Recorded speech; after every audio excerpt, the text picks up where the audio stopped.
a very packed agenda with fun things to go over. But today I'll let Janet do the introductions of our speakers. Okay, tonight our speaker is Sheryl Pereira. For those of you who are expecting Martha Gatch, she had a grandchild arrive yesterday, and so we have a different person from Mass Audubon. Sheryl Pereira works at Mass Audubon's Broad Meadowbrook Wildlife Sanctuary in Worcester, where she is a birding instructor. She coordinates visitor services, and she helps with the many education programs that take place there.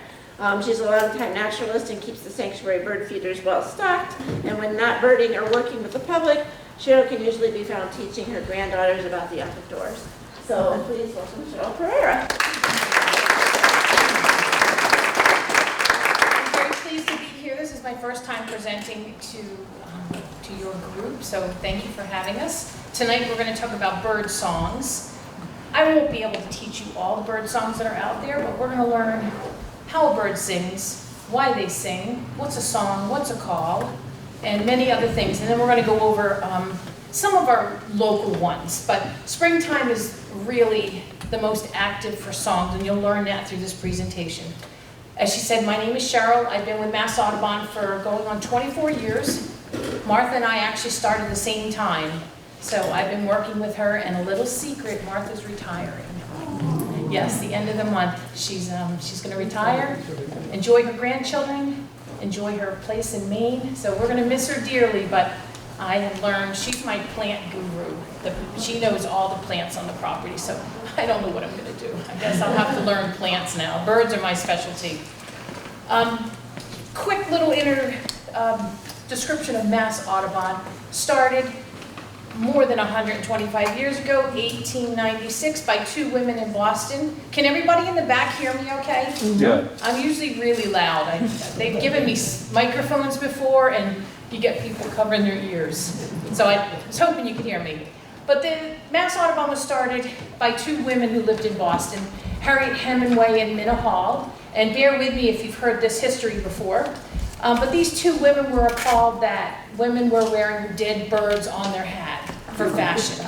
Birds were being slaughtered during breeding season because a male bird will grow specific nuptial feathers. One that comes to mind is the great egret. It will grow this big, white, beautiful plume to attract a mate. Well, they were killing them once they grew that plume, which was leaving baby birds abandoned in their nests. So these two women one day, Harriet Hemingway was the inspiration behind it. She was reading an article from Good Housekeeping, and it was talking about how thousands and thousands of birds every breeding season were slaughtered in all the different states. It wasn't just Massachusetts, it wasn't just the United States, but it was all across the world that this was happening. So back in the 1800s, women didn't have any voice. No one believed what they said, so luckily the two women had husbands who believed in the cause. They got their political friends together, and sooner or later they started enacting the laws. Luckily we had a president who believed in, it was Teddy Roosevelt, who believed in the natural world also and knew we had to preserve. His idea of preserving was more for a hunter and not just our average little birds that are out there. But luckily, they enacted the bird migratory law in 1903, and that prohibits collecting bird eggs, collecting feathers. So those of you who have feathers that you found, don't tell anybody, because actually it's illegal to have those. Unless you have an educational permit like we do through Mass Fish and Wildlife, you can't collect nests, because back in the Victorian era, collecting things was the thing everybody did. You would have a whole egg collection, nest collection, feather collection, specimen collection. We have people donating beautiful glassed enclosures of a bunch of dead birds because that was what they did. So thanks to these two women, they stopped the slaughter of the birds, and birds now have many other issues they're dealing with, but they no longer get killed for that. So we're going to do birding by ear tonight. I have a poem that fits for listening to bird song. It's called A Minor Bird Poem. I have wished a bird would fly away and not sing by my house all day. I've clapped my hands at him from the door when it seemed as if I could bear no more. The fault must partly have been in me. The bird was not to blame for his key. And of course there must be something wrong in wanting to silence any song. And this is a poem written by Robert Frost. And if you, I mean, how many of you woke up in the springtime, whether you wanted to be awake or not? Springtime is like an Avia orchestra that's out there. And they sing for a variety of different reasons. And they communicate mostly by song, but some birds use other communications, like a woodpecker drilling on something. That's not just to drill into a tree to get food, that's to attract a mate. That's to let the other woodpeckers know. So they not only have song, but they also have other ways. And humans, sight is our first use. Like, we're going to look for it. But actually, when you're out, how many here go bird watching? So when you're out, are you using your binoculars looking for them? In the springtime, it's your ears. That's your first indicator that somebody's there. Especially when the trees have all leafed out, you hear something, and then you try to look. So it's really important to get to know the sounds of the birds. You may not know all of them. It's actually, I've been doing this for quite a long time, and I still get stumped by some of the songs that are out there. And I say songs and I say calls, and we'll learn the difference between those two. So why learn bird song? It's going to raise your level of awareness. It's free music. It interprets current events, like it's spring, it's mating season, because all the mostly male birds will talk about that too. Who does actual singing, the males or the females? It's easier to ID the bird once you know who's singing. It's very calming to sit and listen to the birds. You're actually learning a new language because they're speaking a different one than we are. And it deepens your appreciation of the environment. So some techniques for learning bird song. This is not easy to do, I can tell you that. I've listened to tapes. And then if I'm not seeing the bird, I'm not putting that together. It works out much better to bird with somebody who can tell you, oh, that's a robin up there singing. So now you're hearing the robin, now you're looking at the robin. And that helps you when you're learning it. So you hear it, you look for the singer, you can kind of quiz yourself. Oh, is that the Carolina wren or is that the house wren? Associate a sound with an image. The more cute or funny the image is, the sometimes easier to remember. A chestnut-sided warbler sings, "Please, please, pleased to meet you." And he's got brown sides. And it reminds me of a gentleman in a brown vest. And he's saying, "Please, please, pleased to meet you." And that's how I've always remembered the chestnut-sided warbler. Mnemonics, just like I said, phrases. And before you leave tonight, I've got a list of the common mnemonics. Mnemonics helps me remember. A Carolina wren sings tea kettle, tea kettle, tea kettle. So once you start putting those together, and see the black and white warbler is wisa, wisa, wisa, wisa. Honestly, it's really not what they're saying, but it's the sound. Hearing, that's a problem as we get older, isn't it? I now have ringing in my ears, had it tested. They're like, your hearing's going. There's nothing you're going to do about it. So I don't lead bird call trips anymore because I honestly can't hear the high-pitched sounds of a warbler. They're a much higher insect-like sound, and I can't detect that anymore. And I know I have to get hearing aids. I'm just, holding steady first. But let's see. So phrases and cues. Then you want to listen for a pattern, a pitch, tone, quality, and volume. Those of you who play music, that comes better to, I play a radio, and I don't play any kind of instrument, so tone and pitch and all that, it's kind of, it's plain memorization for me. Where Martha, she's a musician, so she was the one trying to teach me, don't you hear the tone rising and lowering and the pitch? And so if you have that skill, then you're going to do well. The tools to learn bird song. I think I put my phone away. I have the Merlin app on my phone. I recommend anybody who wants to know who's out there singing. I find the Merlin app to be the easiest of all the apps. They have other ones. They've got CDs for Peterson, Stokes. iBird is an app. Merlin, Larkwire is also an app too. What you'll do is once you download it, it's going to ask you, where are you? Are you in the Northeast? Are you in the Southwest? Are you in another country? Because that way they have the whole group of, not all, but most of the birds that could be singing in your area. And what you do is once you hear the bird, you open up your app, you push record, hold your phone up and let it record. And then it'll come back with some possibilities. Sometimes it's right on the penny and exactly what it is. I was camping one summer and some strange sound. We kept hearing it. And of course my husband, he thinks I'm an expert. He's like, what's that? I'm like, I don't know. He goes, what do you mean you don't know? You're the bird lady. I'm like, I don't know all of them. So thank you, Merlin app. It was a crow making some bizarre sound. So birds don't have just one song. Some can have 3, some can have 200, some can have just one, or some don't make a sound at all. So that helps. Cornell is a wonderful website. I use that for almost all of my lectures. They seem to have bird watching down, all the latest news about them, what's happening to them. Mass Audubon has a really good website also, and they were the first to do State of the Birds. We're on our 3rd edition of State of the Birds, and by its title, what's happening to the birds? What's the state of the birds right now? And what you can do is you go on the website, say you're in your backyard and you're like, I'm not seeing any blue jays. I wonder why, what's happening? So you click on a blue jay and it'll give you all this information about why they think they're declining, what could be done to help them keep their population going. Because I don't know if you've noticed, we have less birds than we've ever had. The majority of the populations are decreasing, except for the starlings or the house sparrows. They're increasing, they're doing very well.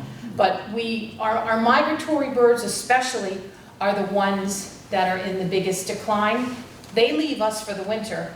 We may protect their habitat here when they come back to breed, but when they go to their wintering grounds, they are not getting a lot of protection. The land's being clear-cut, especially the ones that go down into South America. We call them our neotropical migrants. Some of them go all the way down to the tip of Venezuela. And those areas aren't as thoughtful in the habitat of what these birds need, because it's not that important. So Massachusetts is a really great state for conservation. We were the first state to have conservation commissions, the first state to have wetland protection acts, the first state to have the protection of vernal pools. So we've been in the forefront for all of these environmental, humans are the smartest but the most destructive. You've probably heard that before, where we can destroy habitats and certain ones we can build back up again. The only other mammal out there other than us is a beaver that can alter a habitat. I get off course sometimes. Let's get back to the bird songs. So why do birds vocalize? They sing songs to attract a mate. Mostly songs are sung by the male birds. You sometimes have a few females, like the cardinal, for example. She actually sings back to the male. They're one of my favorites because my wildlife biology professor tried to drill in my head, we cannot put human traits on animals. Well, when you watch a family of cardinals, he comes and feeds her while she's sitting on the eggs. She'll call out to him if she hasn't seen him for a while. Then when the babies are born, both of the parents will take them to a feeder, teach them how to crack open seeds, and they feed the babies. So they stay as a family unit until the babies are big enough to go off on their own. They stay together as a couple. There are local birds. They don't migrate away. But back in history, prior to the 1940s, cardinals used to migrate. I like old bird guides. I like how they describe the birds in like the early 1900s. And one of them described, as the snow flies the cardinals will be leaving, which I grew up, they've always been here. I never knew that they actually migrated, but at one point they did. Territorial aggression. The males will defend their territory. If it's where they're nesting, where they're feeding, where their babies are. You'll hear I'll use example of the tufted titmouse. They go peer, peer, peer, or Peter, Peter, Peter. You hear one, and then in the distance you'll hear another one. Then that one will go off, and then that one will go off. That's the two males letting each male know, this is my territory. We don't need to squabble about this. You stay there and I'll stay here. Contact calls to identify family and flock members together. So of a female on the nest, if the babies are, say a predator's coming in, there's an outside cat, the mother bird will squawk at the babies to get down. So if there's danger in the area, a blue jay loves to yell, Jay, Jay, and it lets the other birds know that there could be danger. But jays also are kind of like, they're like good and bad with the other birds. They can learn other birds' songs. They learned how to sing a broad-winged hawk, that seer, that piercing seer call. And then what happens is the other birds are like, oh no, there's a hawk in the area, let's leave. Then what's the blue jay do? He goes and he eats their eggs or their babies. They prey upon other birds, so they're kind of good and bad. So alarm calls, convey information about food, which, have you seen, if you've got feeders, have you seen the babies come into the feeders? The finches are doing it at my house right now. So the parent bird will be at the bird feeder, and here's this little bird with its little fuzzy down feathers still, flapping its wings like crazy and just and then there's the parent opening a seed, dropping it in its mouth, and there's the baby scuttering after him again. So that's a different kind of begging call that they have. So how do they make all these sounds? We as humans have a larynx, but the birds have a syrinx. And so this is the example. I use tea kettle, so let's listen to that.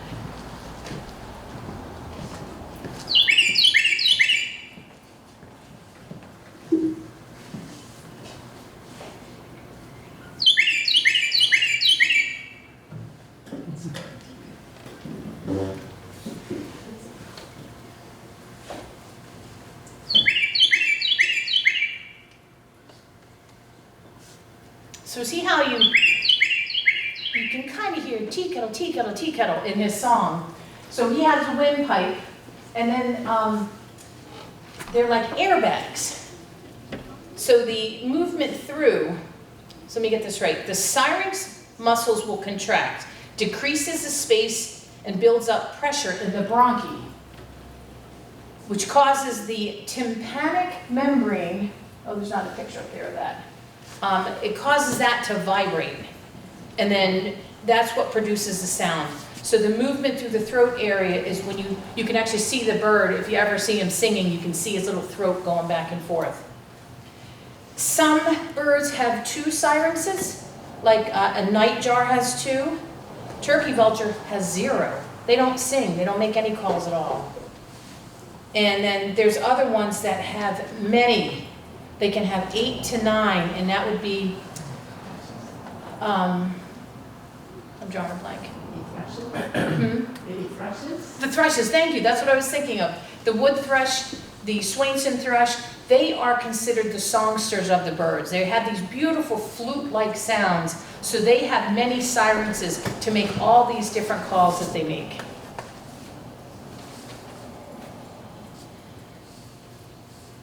So there's between the larynx, and so mammals are here on the left, the birds are on the right, and you can see how it's shaped a little bit different, where our vocal cords are up in our throat, but theirs is down lower. And then over here, you can see all the air sacs, which helps them make all those different sounds that they make. And then we've got those birds that are mimics that have 200 plus different songs, where they learn other birds' songs as they mature. The oldest syrinx was 66 million years ago, It was found in 2013 in Antarctica. And it was not as developed as the other syrinx that we saw. And all it could do was make like a honking sound, similar to like a goose or, who's the other one? The ostrich makes like a honking sound also, so it's not really a melodious song. So let's talk about calls versus songs. Songs they are born with, the calls they are born with and songs are something that they learn as they mature. And what did I do with, oh, it's right here in front of me. So calls are brief, they're shorter. There's many more diverse different calls that they make. It serves certain primary functions, and they are instinctive and not learned. Where a song is usually louder, more complex, can be musical, mostly sung by the males, but as I said, the female cardinal can sing also. And it's learned when they're babies from the other males in the area. So when a male bird is born, he can hear the other males doing these songs, and that's how they learn their song. What I find interesting is a cardinal learns a cardinal song, but they must be hearing other males, but they don't pick that song up.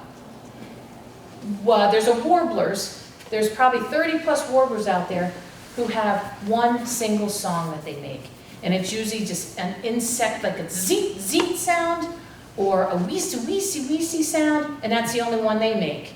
Then we have our mimics, which are catbirds, mockingbirds, and brown thrashers that continuously learn songs. So the older they are, the more songs they add to their repertoire. So calls, finding food, avoiding enemies, parental care, relations with the parent and the young, social contacts, and moving through a group. Like there's birds that flock together, and they'll make calls when it's time to move off. There's danger calls, giving warning if there's danger in the area, like a predator, or a distract a bird. And then alarm call. That's when it's like a check, check, a quick little sound like that. And when I first started bird watching, the person who taught me would make this pishing sound. Like psh, psh, psh, psh, psh, psh. And it's supposed to bring the birds and it gets them interested in what is that sound. Not all birds will react to that sound. I could never pish a bird in. I don't know how they did it. I guess I'm not a good pisher. But the person I was with was doing it, and the little chickadees all came down because they want to know what's making that sound. And something we try to caution people with, when you have an app that has the bird calls on it, during breeding season, it's not really nice to be playing these male calls. You're disrupting the process. You're irritating the male. You're attracting a female. So it's best to use the Merlin to record it and then try to figure out, and don't try to play it to attract.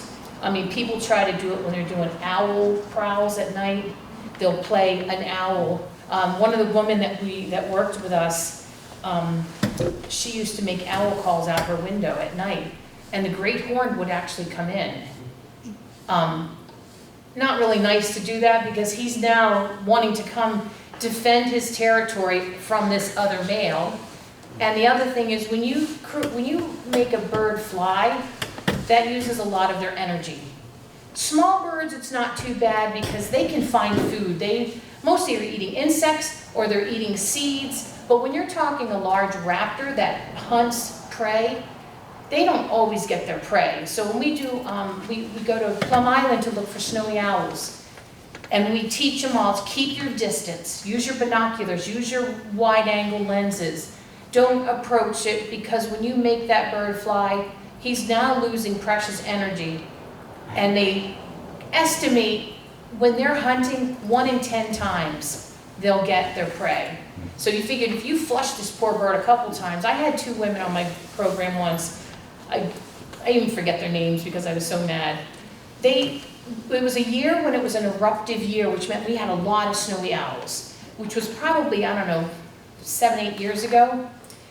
We were at Salisbury State Park, which is a great place to go look for snowies in the winter if you're ever interested. And we happened to see 7 that day. They were everywhere. And one of them was actually on the sand on the beach. And these 2 women took off. And I'm like, come on back, come on, trying to get them to come back. Then they come back and was so proud of the owl in flight pictures they got. Look how beautiful it is with its wings out. And then, of course, I had to kind of shame them and say, you know what, you just probably stressed that poor bird by chasing it down to get that beautiful picture. But there's, the snowies are fan. Has anybody seen a snowy? They are really beautiful birds. Plum Island or Salisbury State Park are great places. Other places, I mean, we've been at West, Rhode Island, and there was one there. A lot of big beach areas, because it's like in the wintertime, it's like a tundra to them. And that's where they breed, is up in the tundra, but they come down here when they have a overpopulation, or if the lemming population has decreased. That forces them south to come look for more food sources. And like I said, I get off track a lot, so we'll get back to bird songs. And snowy owls don't really sing, so they're not part of this. Okay, and I talked about the songs that they are nearby males that they learn from. Mentioned the mockingbird. Mockingbird have been recorded singing this sound like a piano keys, a barking dog, an axe in the wood, a wolf whistle, honking of a car, and an alarm clock. So this bird was in an area that kept hearing a certain sound, and they would learn it over time. So here's some examples of songs versus calls. So this is bluebirds are now here all year long. They used to migrate away. So here is its song.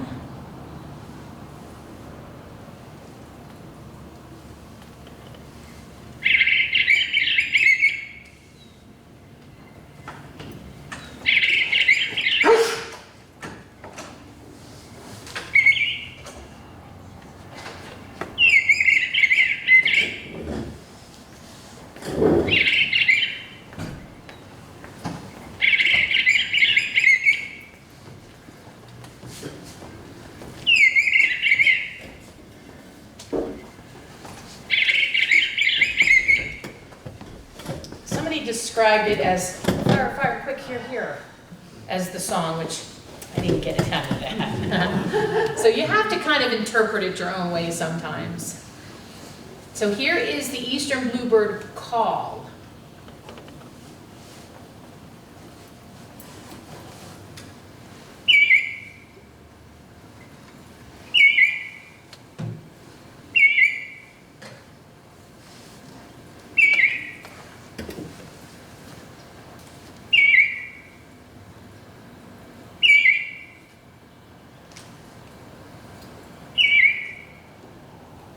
So you notice the difference between the two. One was more of a longer song where the call was much shorter.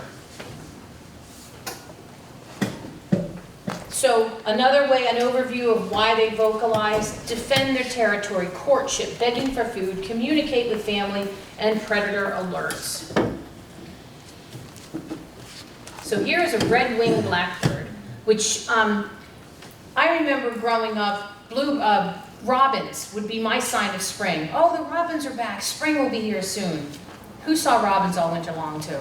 Yeah, they're here all young. And what they're finding is some may go south, some from the north come spend the winter with us. Climate change is resonating through all of these animals now.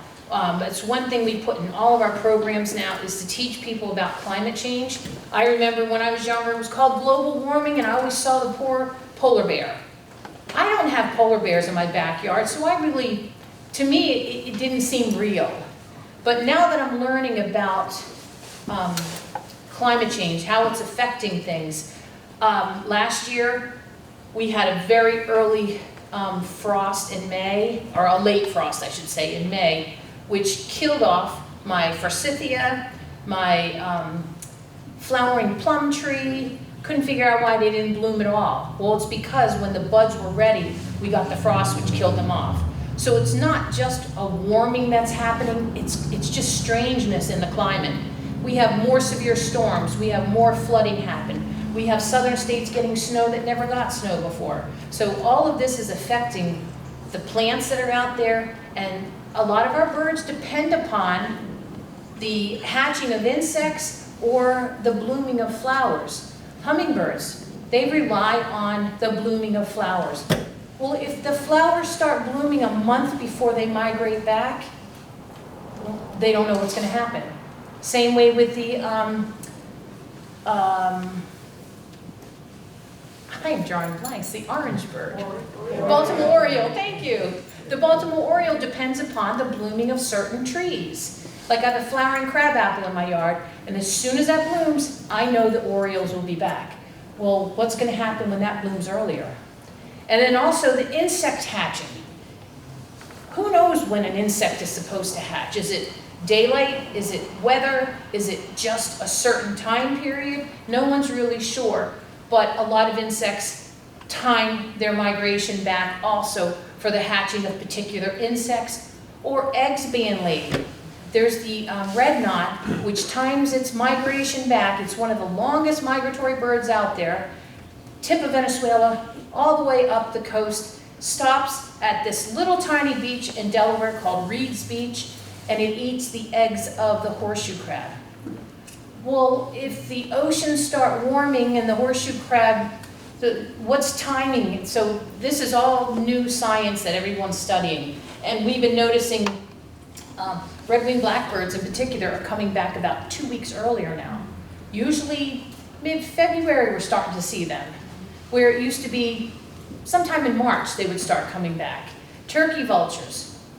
Turkey vultures and red-winged blackbirds were my signs of spring. Turkey vultures are sometimes staying. We saw them in January this year. So you saw the mild winter we had this year, so it's all their migration could be affected by that. So here is a red-winged blackbird defending its territory in the marsh.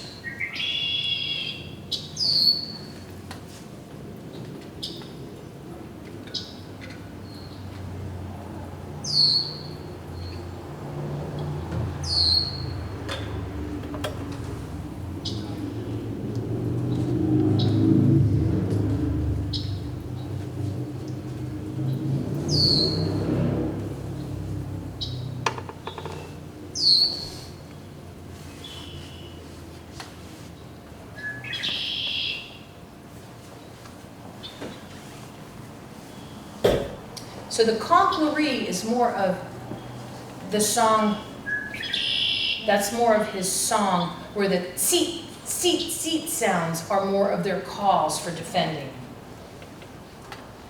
And if you've ever been in a marsh, they're everywhere. They are community nesters, where some birds are solitary, one male and female, or just one female. There's birds that the males have nothing to do with the nest. They only sing to attract to her, mate with her, and boom, he's done with her. The hummingbird, that beautiful little hummingbird, she wants nothing to do with him. And how many of you feed hummingbirds? Do you got one territorial hummingbird who fights off others? Yeah, it's crazy how I put 3 of them up. Well, I started with one, and then I kept seeing this fighting going on. I'm like, I gotta put another one. So I put up another one. Still the fighting's going on. I put up a 3rd one.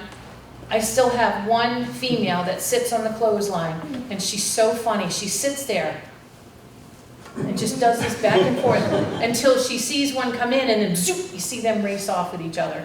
So she wants nothing to do with the male after they've mated. She goes and raises her babies and has nothing to do with him. The American woodcock's the same way.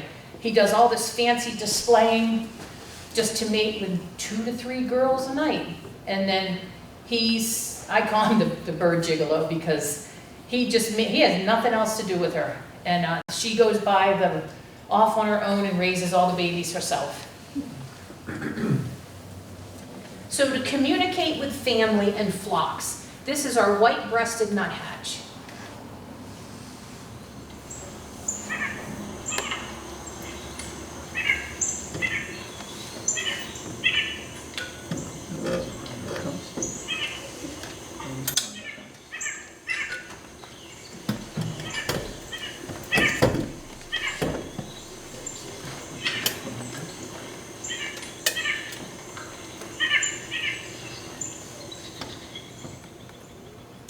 has the least melodious song of all. That's Hank, Hank, Hank is the other one that I always felt bad for the poor females, got to listen to that. And if you notice, something unique is the way he's positioned on the feeder. He's the only bird that can walk down head first down a tree. All the other ones have to hop down, but he can turn around and go head first down. And someone asked me, like, why would he do that? They are birds that take a nut and go hide it in a tree crevice, under bark in a tree crevice, and they got their name nuthatch from hacking a nut. So he's a nut hacker. He will hide this nut and then go hack at it. So what scientists felt was by being able to walk down and look, you can hide the nuts in areas no one else can find, because nobody else can look down the way you do.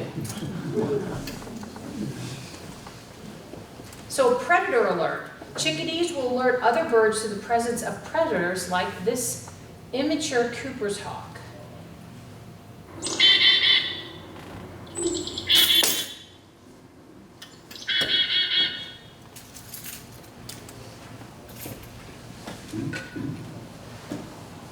So he's one of those that says he's named after Chickadee when he says his name.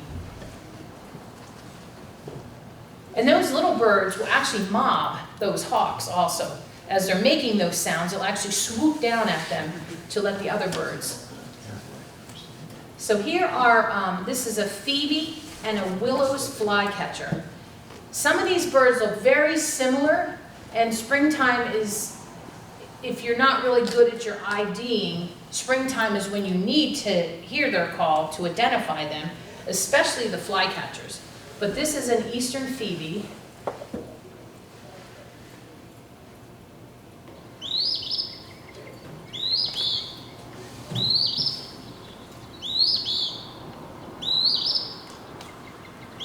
He also says his name, Phoebe.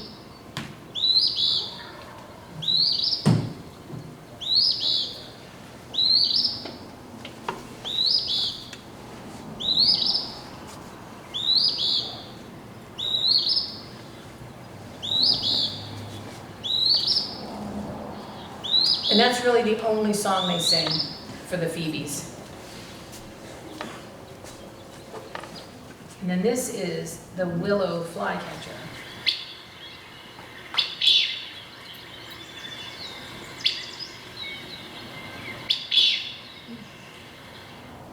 And once again, the only song that they'll sing too. The willow, there's a willow, alder, Acadian.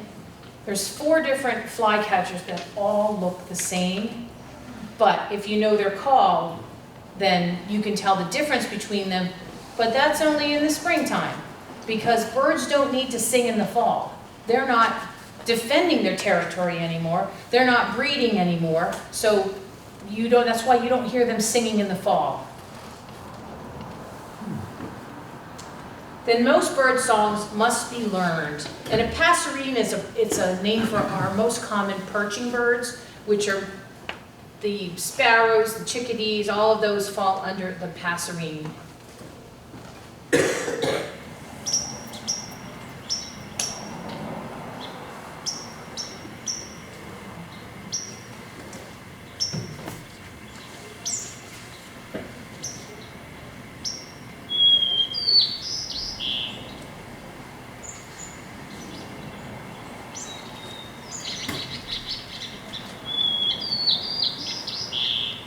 So first he did some calls, and then he did his song. And then this is a song sparrow, and the mnemonics that someone has put to the song sparrow is, Madge, Madge, Madge, please put your tea kettle on. So let's see if you can hear that.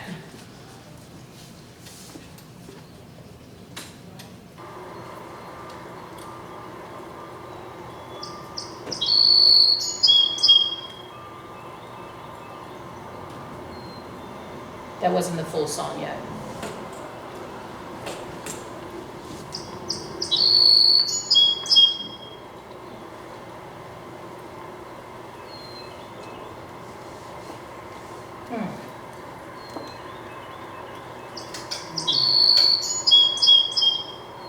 It's it's not doing the complete song, so I'm a little disappointed.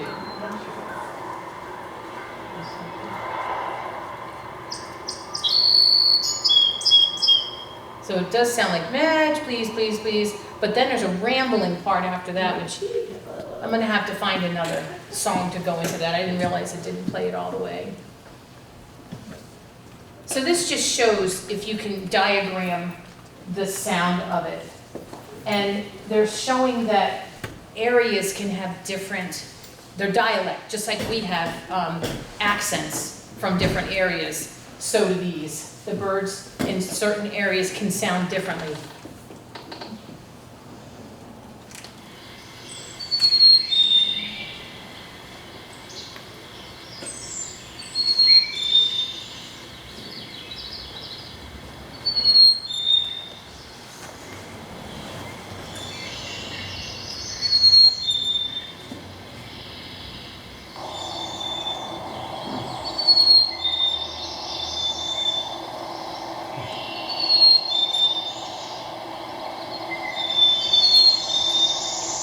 So they were both chickadees, but one was in one area and one was at Martha's Vineyard. Their voices can change through the season. I've noticed that with a white-throated sparrow, which come visit us in the wintertime. In the beginning of winter, its song sounds a little different. It kind of reminds me of somebody cold, the way its song sounds like poor Sam, peebity, peebity, peebity. In the beginning, when it's cold out, it's slower. And then come springtime, he speeds it up. So it's kind of interesting how, but this is the black-capped chickadee. So there's the year-round and then the spring. Oh, I didn't get it. Here we go.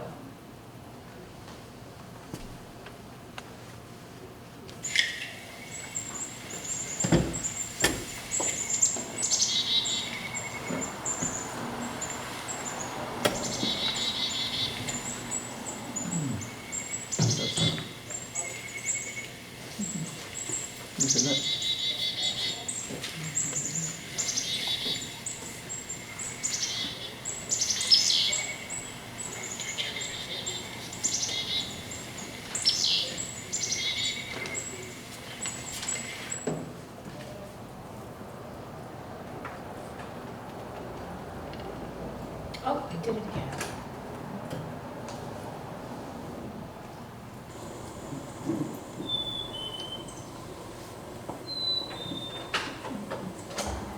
And the word mnemonics of that sounds like, hey, sweetie.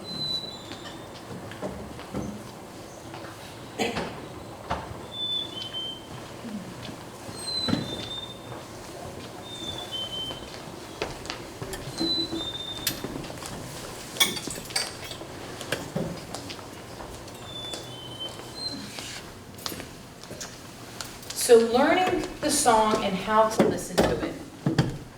So, bird song is the musical vocalization of the bird, typically uttered by the male songbird, but as I said, some of the females do.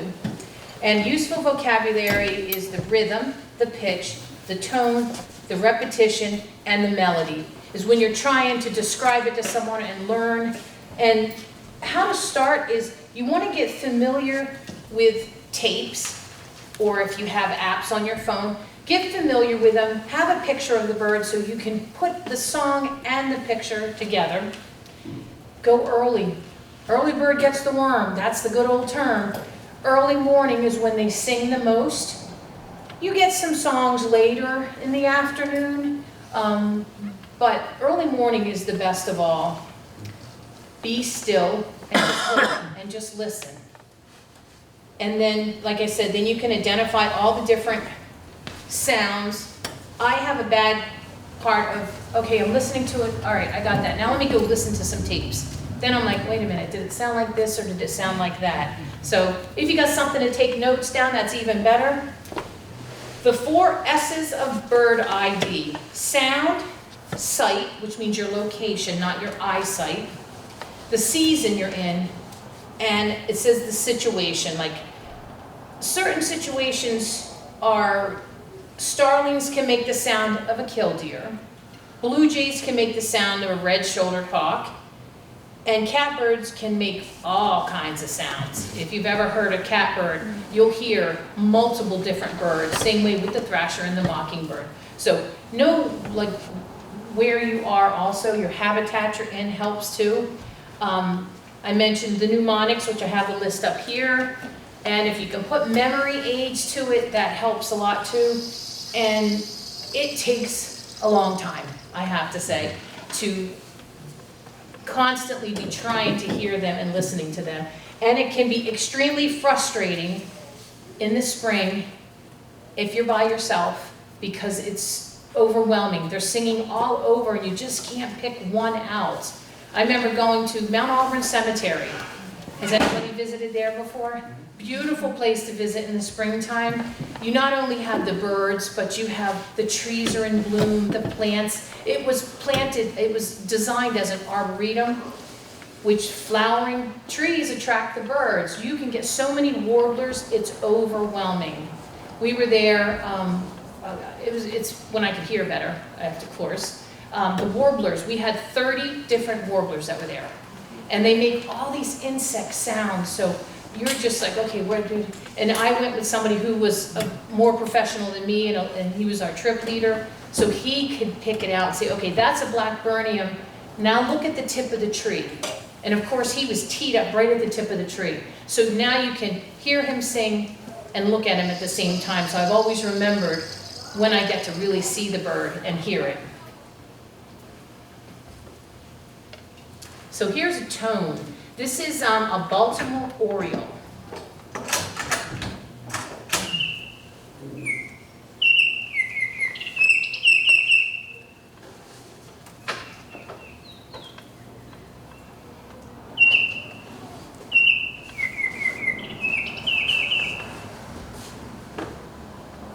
And then here's a whistle.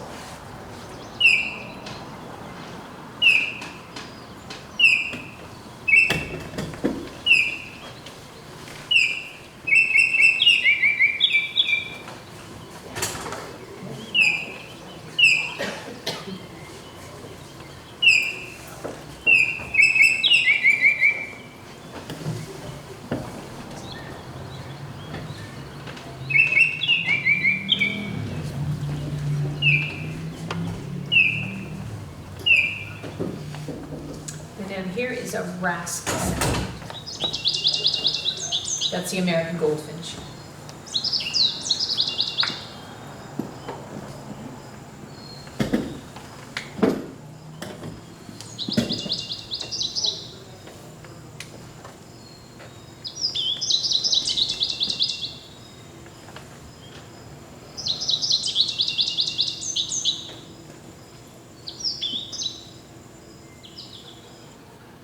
The next thing is to start with just a few birds. Don't try to learn them all at once. If you can just grasp, a couple at a time, that helps you, and then you can move on. Like got that one down. I got that, especially the ones that are most common in your backyard, like the cardinal, the chickadee, the blue jay. Get the most common ones down, and then you can venture into other ones that are the more migratory birds, like the Baltimore Oriole. And then listen to their patterns and their pitches. So here's a mourning dove, which is pretty, he's got one typical.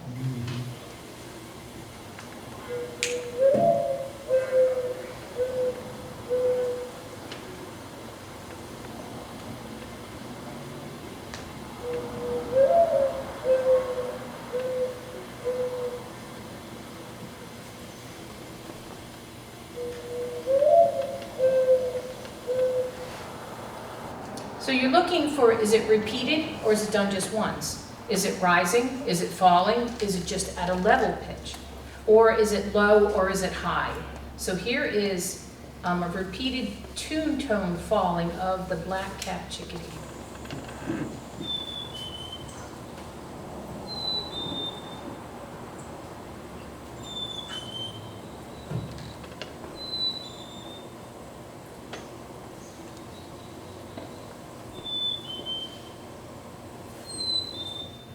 And then the Carolina Wren it's repeated, it says it's 3-part and it has a falling sound to it.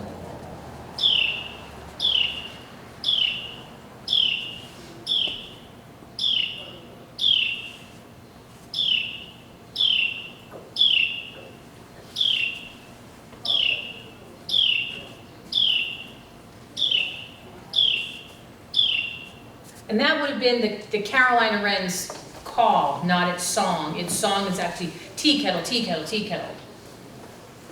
That's the Carolyn, when somebody is, they're very territorial, and they defend their birdhouse from everything. Cats, dogs, people, other birds. Practice describing the songs. One of the calls of the cardinal, someone said, it's like calling the dog. Purdy, purdy, purdy, purdy, purdy. And then someone else told me that there's one that sounds like an old video game, like shooting lasers, ding, ding, ding, ding. So yeah, if these are the things, if you get funny little thoughts about what you think it sounds like.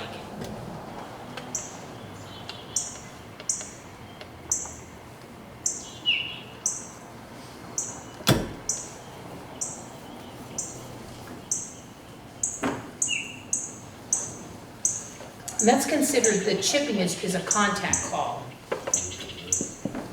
So here's the purdy, purdy, purdy.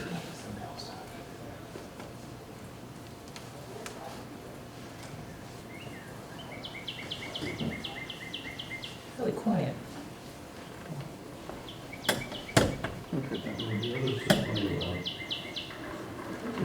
Yeah, the other ones are louder. Being in the front row.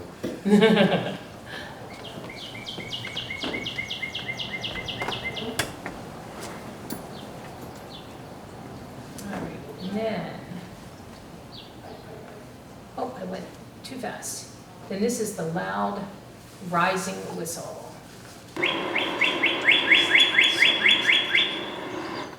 That's the one you think, the laser shooting. And once again, male and female both do these calls, and the song.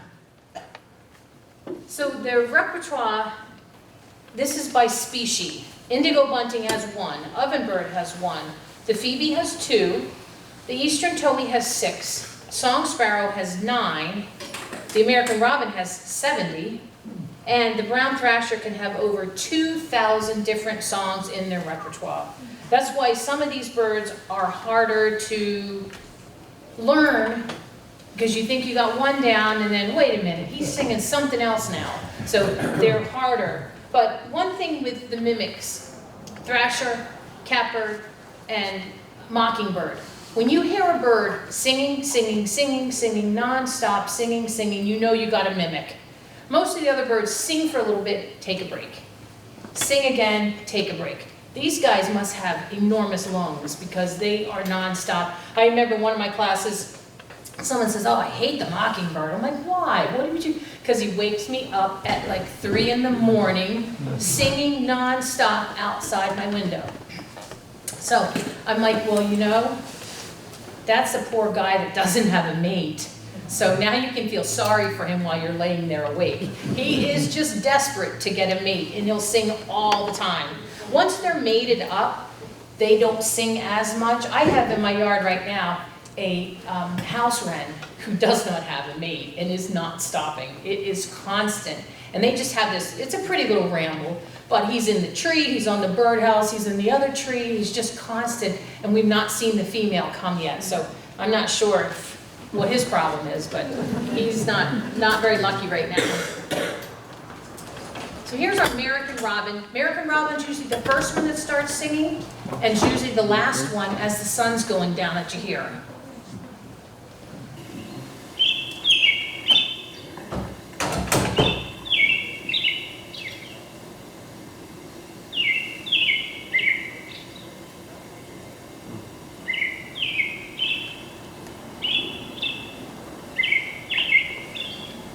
We kind of, the words we put that is cheerio, cheerio, cheer me, cheerio, and they'll just keep repeating that. And then here are some of the other calls.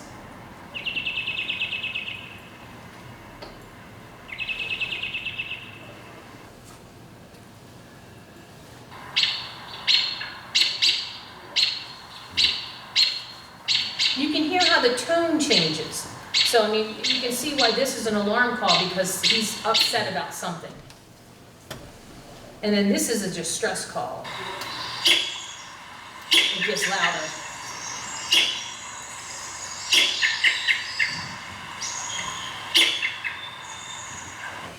I always describe it that when you ask your kids to do something once, it's, could you please?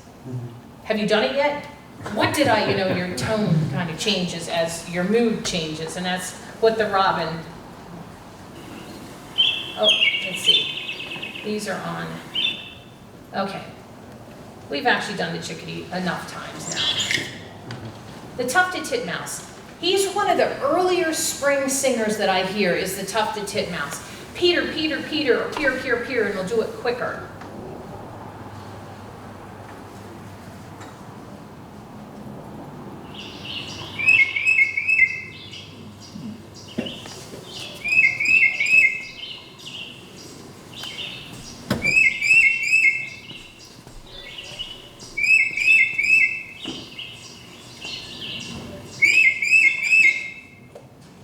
And these are some of they're more mechanical is what they describe them as.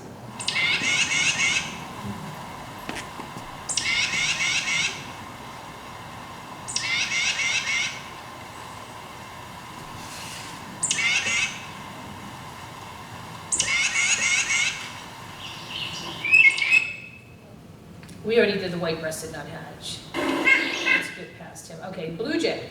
The blue jay, when you hear jay, jay, that's their alarm call. But this is the blue jay's song.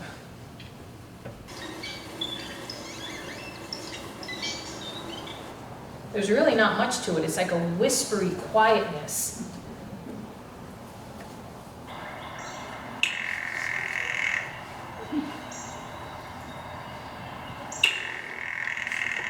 Now, how appealing does that sound? And this is the typical one that everyone knows.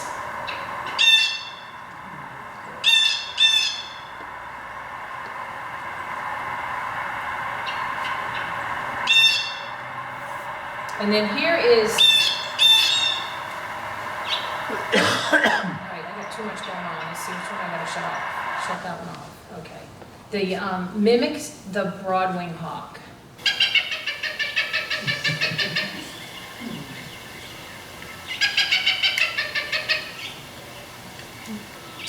Blue jays are related to the crows and the ravens, which are the more highly intelligent birds.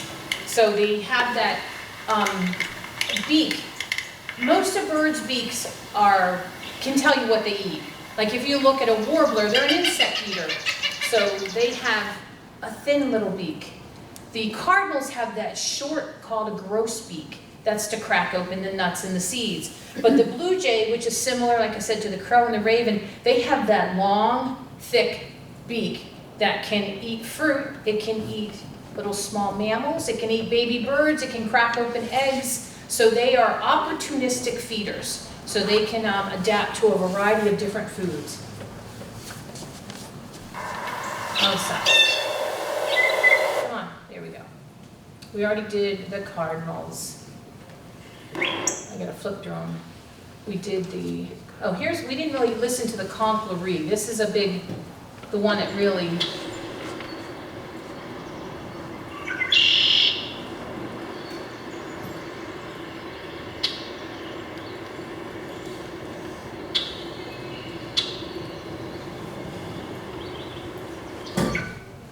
then they have this, it's called a downward jeer.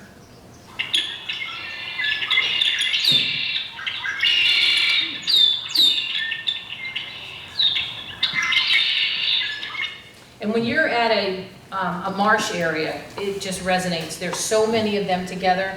And the males will arrive back a week before the females do. So they set up where they want to nest, and then they wait for the females to come back. And I couldn't find really any information, does the same female go to the same male? Because if you're ever in a marsh, you can see hundreds of these red-winged blackbirds just conclaurie waiting for the female to come back. And how is she gonna know? Like, I don't know.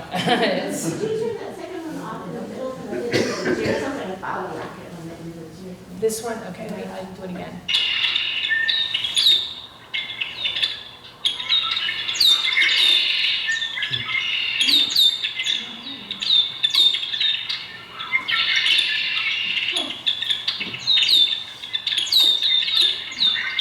And we got one more down here. And I think the red wings are another one with both the male and female.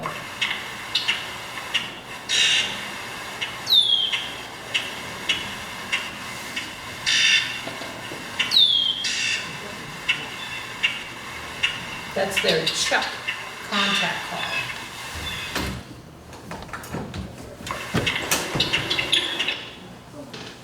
Now the woodpeckers, they make a little pick sound, a peak sound, or it's the rapping that also attracts.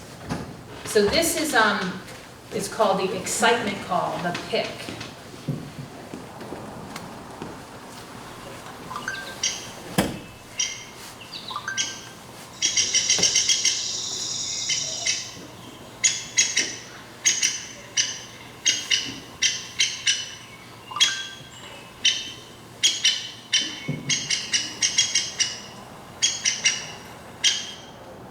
And then they make this whinny.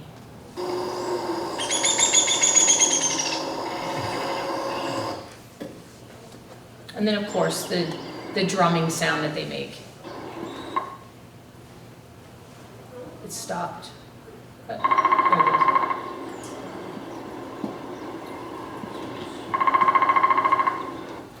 They say you can tell the difference between the woodpeckers by the drumming. I haven't been able to unless it's a pileated. You always know because he makes that really loud. Now red-bellied woodpeckers used to migrate also, but they're staying all winter long. So we only have one woodpecker now that migrates, and that's the yellow-bellied woodpecker.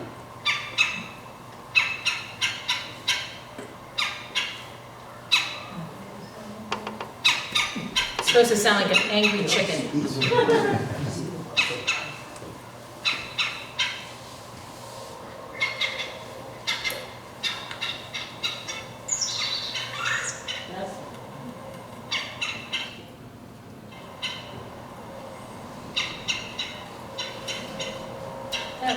Where's the trill? That's what I wanted to find. That.